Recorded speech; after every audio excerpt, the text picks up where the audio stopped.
Hey, this is a St. Patrick's idea for the procrastinator. You know, committing to corned beef and cabbage takes 4 or 5 hours, and if you are a working family like my wife and me, that's hard to do on a Thursday. So this is what I call a St. Patty melt for St. Patrick's Day.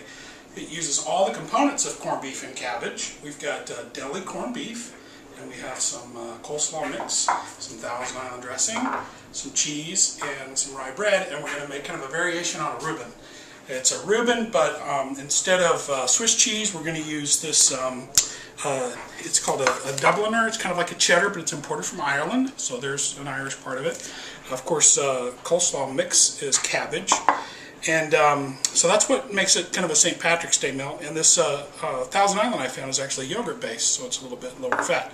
So what we're going to do is we're going to incorporate the Thousand Island into the coleslaw, stir that up, and then assemble the sandwich with this marble rye, some corned beef, some of the coleslaw with the Thousand Island mixed in, a little bit of the cheese, and then we're going to grill the sandwich, and then it'll be a quick and easy St. Patrick's Day meal.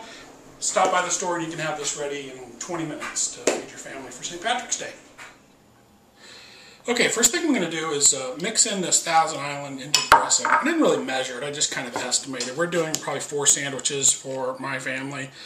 Make it about as wet as you would be, kind of a normal coleslaw. Add a little bit more if you think you need it, but I think that looks just about right.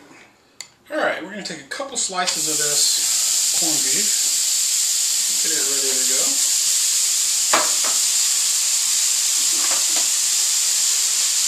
You're really just kind of warming it up on both sides.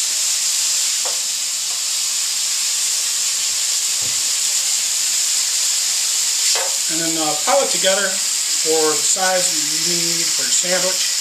And then I'm going to add some of the cheese. And I shaved this cheese a little bit with a vegetable peeler just so it'll melt a little better. Well, here's a little trick you can do. I'm going to add just a little bit of water surrounding this, and then put this on there, and then that'll steam that sandwich and help that cheese melt a little bit. It won't take too long, maybe 30 seconds or so. This is going to get hot, so you don't want to touch it too much. When I'm using a spatula, kind of lift the edge up. So that cheese melted pretty quickly. And then we can go ahead and put our bread down and move that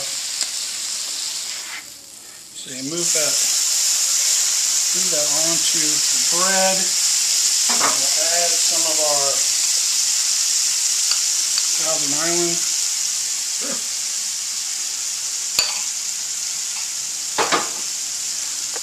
And then top that off. Let that side grill.